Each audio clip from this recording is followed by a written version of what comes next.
A lot of people seem to think that Mortal Kombat is single-handedly responsible for introducing over-the-top deaths to the video game world. It's not. While Kano ripping out a still-beating heart certainly moved the needle, I want to draw your attention to a brawler that did cartoony violence years earlier. I'm talking about a beat-em-up oddity called Hachoo, released all the way back in 1989 by Jaleco. This obscure arcade game never came out in the United States and has been all but forgotten about 3 decades later. But we're not gonna let that happen, because I think that there are 2 real good reasons why this punch-and-kick classic should be remembered. Turn back now if you don't want to know what happens next, because today we're gonna spoil the story and ending for the arcade game Hachoo. This is Game Over, the early years.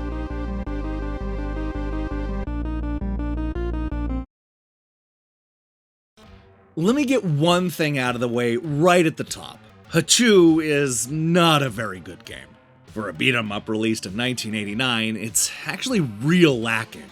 The gameplay is stiff, there aren't many moves, there isn't even a jump kick, the hit detection is questionable, and have you seen how far this guy jumps? Seriously, jumping is more of a liability than anything else. You jump so far that you'll sometimes fall right off of a cliff. Yeah, like I said, this game isn't very good. However, there is something about this game that you might recognize. There it is. Did you see it? Well, let me go ahead and rewind real quick. There. It's the way our hero can throw the enemies straight at the TV screen.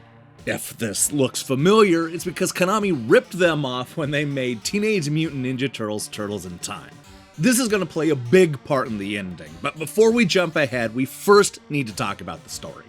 Hachoo is what I would describe as a game where you go to a place and then fight a bunch of people. You play a Chinese kung fu hero who seems to be on a mission to stop an ancient demon from breaking free of his stone casing and terrorizing the world. This starts out with an intense fight on a cloud, followed by a battle at an old and mostly destroyed temple. It's on the cliffs where we find this blue-haired woman. But hey, don't be fooled by her damsel in distress routine, because she's a cold-blooded killer. We're going to be seeing a lot more of her throughout the game. If you're wondering how we're going to get off this cliff, then don't worry, because look at that, there's a floating platform ready to take our hero to the caves. But it's not going to be that easy, because he'll still need to dodge a bunch of rocks falling from the sky. The caves prove to be a whole lot deadlier than you might expect, thanks to the lava that seems to be flowing like a river. Now, I want to point out that while all this has been going on, the ancient demon has been slowly breaking free of his stone prison. We get an update after just about every level, and it looks like we really need to hurry to stop that from happening.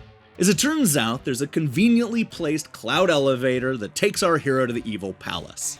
It's here where we get into a fight with a couple of fat guards, which leads us into a long hallway where the game pads out the length by making us fight all of the bosses and enemies all over again.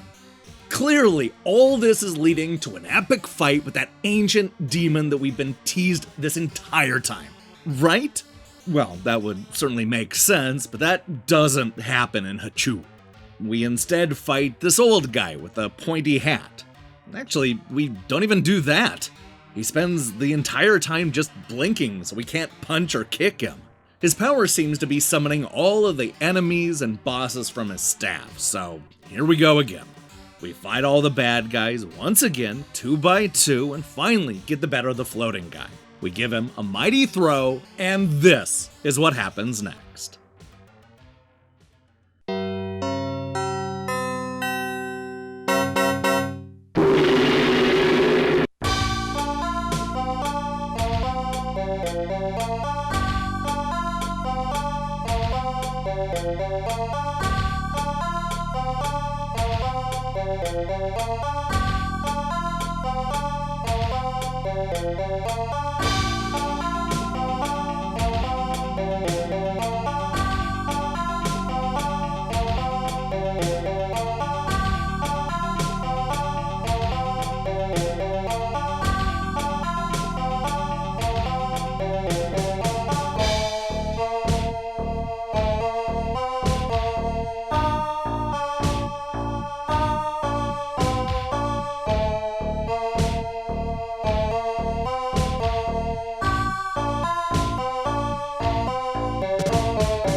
Should you play Hachoo?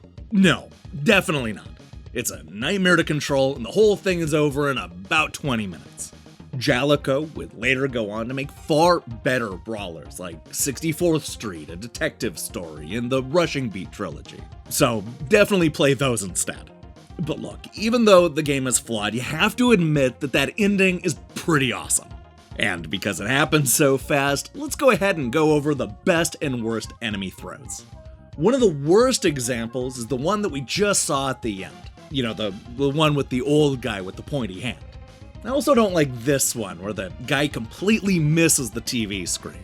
This guy hits the screen, but that's just about the best thing that I can say about him. The fat guard has a very similar end, though I would say that I rank him a little bit higher because he's not drooling like the last guy.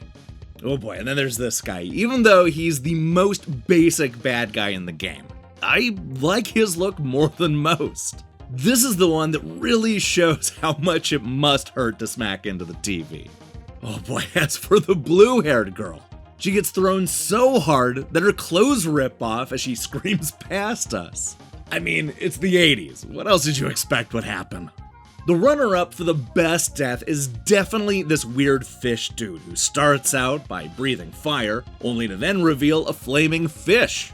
I really like the attention to detail as we go into a POV shot from inside of his mouth, ending with only the fish's skeleton. Ooh, a lot of detail went into making this one stand out. However, my favorite is probably the most gruesome. It's this guy who smacks his head so hard that the eyeballs literally fly out of his head. Man, it's just so needlessly violent.